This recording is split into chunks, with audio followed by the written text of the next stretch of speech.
Hello, this is Lobsan and Yolanda. We are going to experience Tibet. And in this video, we are looking at the top 10 questions about Everest Base Camp on the Tibet side and Mount Everest. One question we get asked a lot is if you can see Mount Everest from Lhasa, and the answer is no. Everest is almost 300 miles away as the crow flies from Mount Everest, and that's almost 400 miles from winding mountain roads. So coming from Lhasa, you get your first glimpse of Everest from the Gyawala Pass. That's between Lhasa and Shekhar, and you can see in this image the view from the Gyawala Pass on a clear day, and that's Everest about a third of the way on the left, the larger mountain.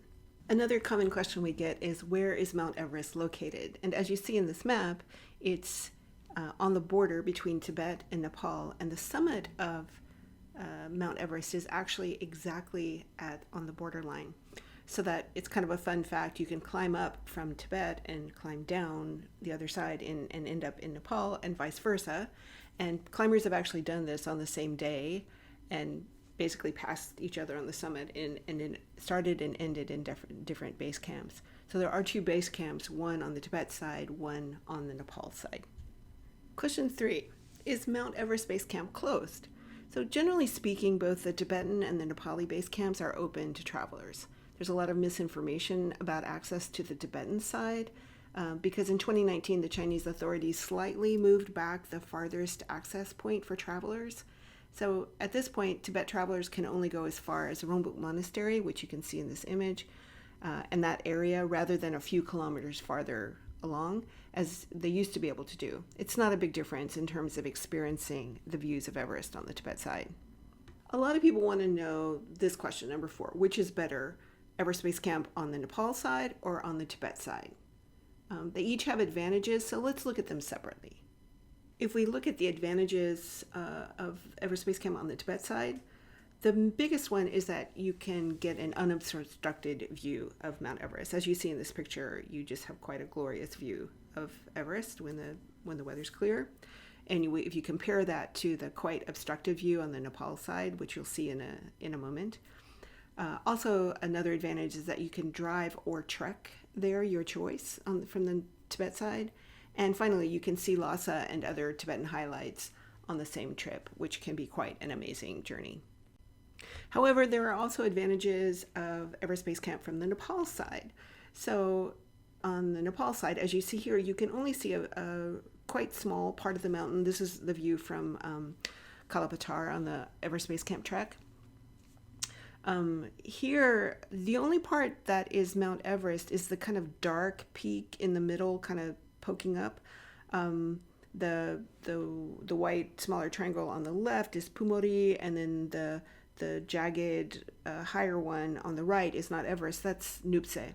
So you're only seeing a little kind of higher portion of Everest. However, the trekking to Everest Base Camp on the Nepal side is reputedly just spectacular, like very varied and wonderful trekking.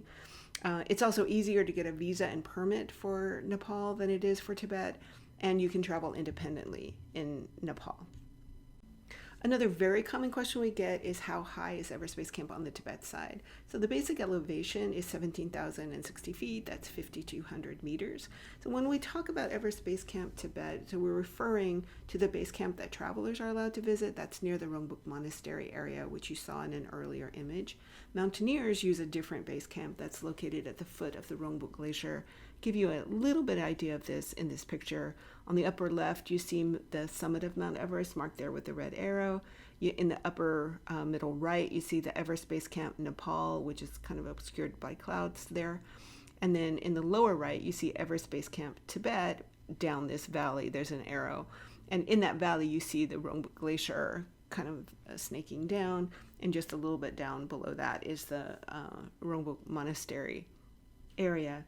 One thing that's important to know is that the altitude of Everest Base Camp is near the upper limit of what is generally regarded as very high altitude. So anything above 18,000 feet or 5,486 meters is extreme high altitude. So you can see, like at above 17,000 feet, you're very close to extreme. You're already past high altitude, you're at very high altitude, and you're almost at extreme high altitude. It is very common for travelers to get sick altitude sickness at Everest Base Camp on the Tibet side, also in the Nepal side. So to get some critical information on how to avoid altitude sickness, you can see a link in the description for this video. We have a beginner's guide to avoiding altitude sickness. Question 6 is, how hard is it to get to Everest Base Camp in Tibet? So on the Tibet side, the hardest part of getting to base camp is getting to Tibet itself. It's not that hard to visit Tibet, but you require a Chinese visa plus a special permit for Tibet. You'll also need to be on an official tour. So this can be a private tour or a group tour, but your Tibet travel agency can arrange all the details.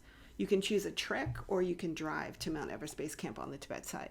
So if you want a recommendation for a reliable Tibetan-owned agency, look down in the description and we have a link for you there. A big question a lot of people have is whether Everest Base Camp on the Tibet side is safe. Generally speaking, as in most of Tibet, Tibet is a very safe place to travel in terms of personal safety. Your biggest danger is altitude sickness, and there's a lot you can do to avoid it, so you don't need to be afraid, but you do definitely need to take actions and inform yourself about altitude sickness. As I mentioned, we have a complete beginner's guide to avoiding altitude sickness, which you can find below this video. One thing that we would like to mention is that you're particularly at risk for altitude sickness if you take an overland trip from Kathmandu to Lhasa, stopping in Everest. We strongly recommend that you do not do this. We don't have enough time on this video to go into all the reasons why, but it is a particularly risky and unadvisable way to travel. So we strongly advise against traveling overland from Kathmandu to Lhasa, and it's better if you go the other way, from Lhasa to Kathmandu. Number 8, how cold is Everest Base Camp on the Tibet side? Well, because it's so high, the Traveler's Base Camp at Everest is always considerably colder than Lhasa, no matter what time of year, and it's especially cold at night. So there is a great page on the Meteor Blue website that gives the climate at Everest Base Camp. We reference this, by the way. We have a entire post on traveling to Everest Base Camp on the Tibet side, which you can find the link for below this video. And you could also get a link to that Meteor Blue webpage there with the temperatures. We'll just say, generally speaking, that July and August are the warmest months with the highs over 50. January and February are the coldest with average highs in the mid-20s. Just so you know, July and August are also the rainiest months and the time when you're most likely to experience trouble with the views. Question 9, how long does it take to go from Lhasa to Everest Base Camp? The distance is 403 miles or 650 kilometers by road. It's 300 miles as the crow flies. But generally speaking, after acclimatizing in Lhasa for several days, we recommend that you take 4 days to drive to Mount Everest Base Camp from Lhasa. Along the way, you can see some of the great highlights in Tibet, Shigatse, Gyantse, Yandokso, some others. The route would be something like Lhasa to Gyantse, stay overnight, Gyantse to Shigatse, stay overnight, Shigatse to Sakya or Shegar, and then Shegar to Everest Base Camp. And finally, number 10, how tall is Mount Everest? So the elevation of the summit is 29,029 feet. That's 8,848 meters. And Mount Everest is still growing about 1/4 inch a year, apparently.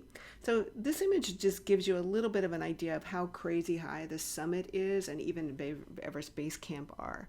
This is an image that was shared by NASA, taken from the International Space Station, I believe, and it was annotated by someone named Jan Dirk. So the astronauts took the image from their position in space over the Tibetan plateau, looking south from Tibet toward Nepal. And you can see Makalu over on the left, the upper kind of left, mid-left, and Everest more in the middle there, middle, a little bit upper. And those two summits are at heights that are usually flown by commercial aircraft. So that's quite remarkable. So that's it for our top 10 questions for Everest Base Camp Tibet. If you found something useful in this video and you'd like to see more from us, then hit subscribe.